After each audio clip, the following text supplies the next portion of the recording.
This is Minnie, female about 25 years old. Behind her is Butch. We have Maisie, who doesn't like talking to people. She's about 15. And Cynthia, again, about 25. Much more interested in eating their food than talking to me.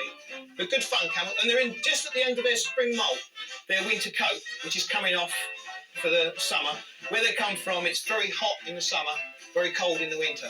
This is camel hair coat. This is what it's made of. Fortunately, when you're wearing it, it doesn't smell quite the same. It is fat in here, not water. It's a popular misconception that they carry water here, but it's fat.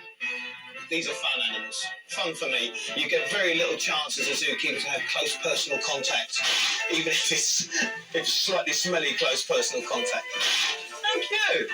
And camels spit when they think you're in the way because you're standing on their dinner. They get irate if you're standing on their dinner. You can't get away from history in England. Marwell Hall has an illustrious past dating back to the days of King Henry VIII. John Knowles, director and founder of the zoo, once lived in the historic manor. What was it like living in a house like this? I guess I've heard that Henry VIII or Anne Boleyn or Jane Seymour, do they all live here? It certainly belonged to the Seymour family for quite a number of years and was probably given to them by Henry VIII after he'd married Jane. It is said that he actually proposed to Jane in the arbour. As a young boy, I guess, you were raised on a farm. Did you ever think that you would end up with this type of farm? No, I don't think I did. My mother says when I was 5, I wanted to be an elephant keeper at London Zoo, and I never made it. I'm a career failure. Oh, hello. Beautiful. I love the stripes. Look at the neck on that animal. Man. I'm not going to bother you. I know you're pregnant. We'll walk up here. What do you see as the future? We've got to keep species going in the hope that there will be a better world long after we've been and gone. And that's what we are. We literally are an ark. The scimitar horned oryx is one of Marwell's greatest success stories. Extinct in the wild, 10 of them have already been reintroduced to a natural preserve in Tunisia. There's a wonderful variety of animals living together in this ark. All are welcome, no matter who or what they are. These are wild Babirusa pigs from Indonesia.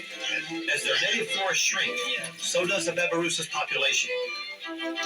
This group at Marwell is a real piggy bank. As their numbers grow, so does hope for their species. There's no animal that someone doesn't have a special feeling for at Marwell.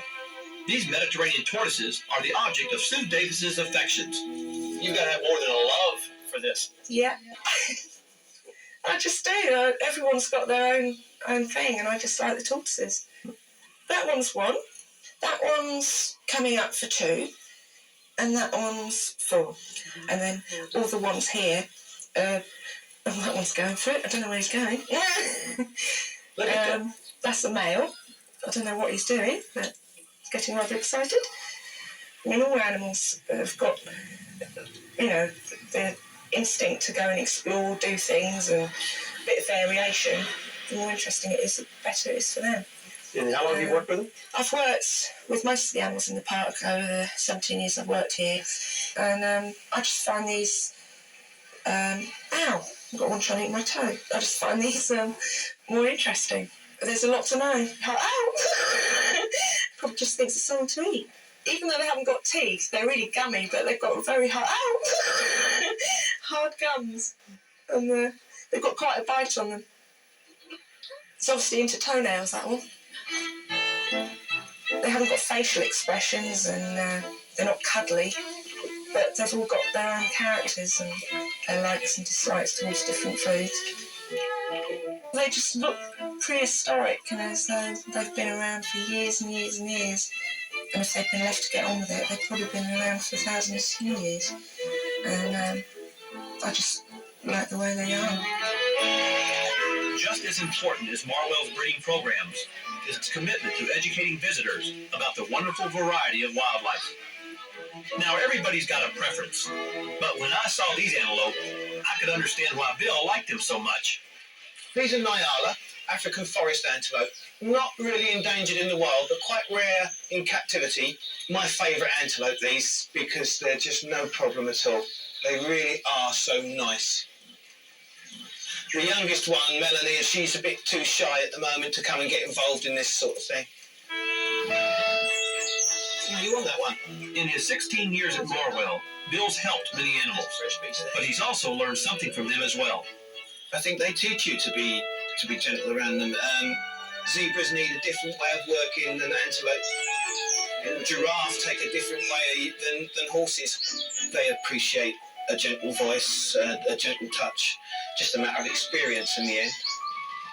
Marwell's a wonderful place to visit, but it's also much more. Not 2 by 2, but herd by herd, the Marwell Ark is a haven for threatened wildlife.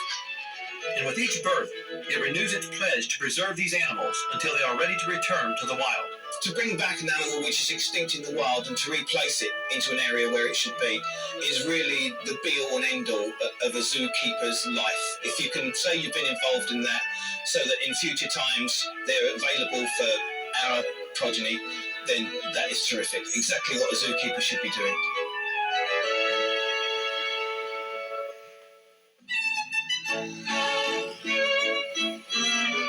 The sign of an animal has often signified a place for the British to come together in hospitality.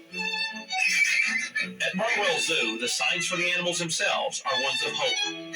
This hospitable ark in the English countryside is a haven where these threatened species can live in peace and multiply.